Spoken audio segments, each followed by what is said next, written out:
Bonjour, dans cette vidéo, nous faisons un exercice très pratique de calcul d'espérance conditionnelle. Et comme souvent en proba, on va lancer un dé.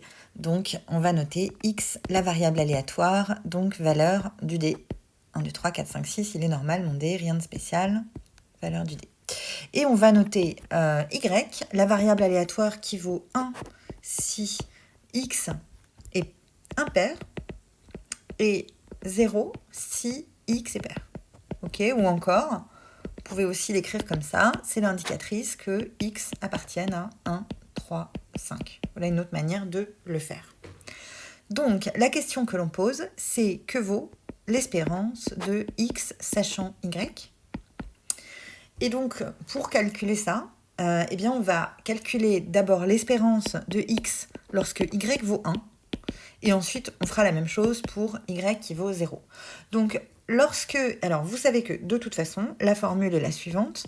L'espérance conditionnelle de x sachant y égale 1, vous pouvez faire deux choses. Soit vous calculez la loi conditionnelle de x sachant y égale 1, enfin la valeur de x, la loi conditionnelle de x sachant y égale 1, soit vous calculez directement cette valeur-là comme ça, donc hop, c'est l'espérance de x fois l'indicatrice que y soit égal à 1, divisé par la probabilité que y soit égal à 1.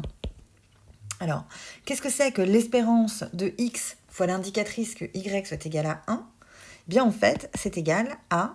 Donc, vous filtrez x que dans le cas où y vaut 1. Et donc ça fait 1 sixième de 1 plus... 2, vous l'ignorez parce qu'il n'est pas dans 1, 3, 5. On a dit que y valait 1 lorsque x était dans 1, 3, 5. 4, vous l'ignorez aussi, et 6, vous l'ignorez aussi. Donc ça fait 1 sixième fois 1 plus 3 plus 5, divisé par la probabilité que y soit égal à 1, c'est-à-dire 3 sixièmes, donc 1 demi. Ok, tout ça, ça fait 3. Donc lorsque y vaut 1, la moyenne de x, c'est 3. Okay, on peut s'en convaincre. Effectivement, lorsque y vaut 1, x peut valoir 1, 3 ou 5. La moyenne de 1, 3, 5, c'est 3. Donc on n'a pas dû se tromper, c'est bon. Donc même sujet lorsque y vaut 0.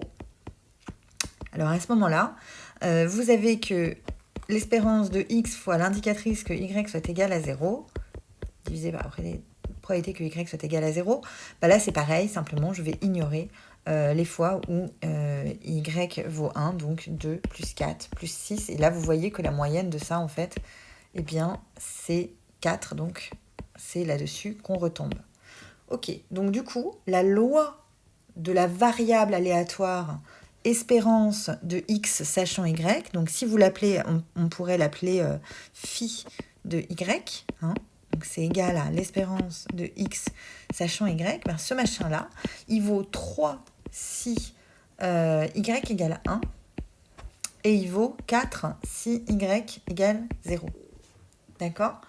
Et d'ailleurs, vous pouvez retrouver la formule, la valeur de l'espérance de x, donc avec ce qu'on appelle la formule de l'espérance totale, en disant que ça, en fait, c'est égal à l'espérance de x sachant y égale 0 fois la probabilité que y soit égal à 0, plus l'espérance de x fois sachant y égale 1 fois la probabilité que y soit égal à 1.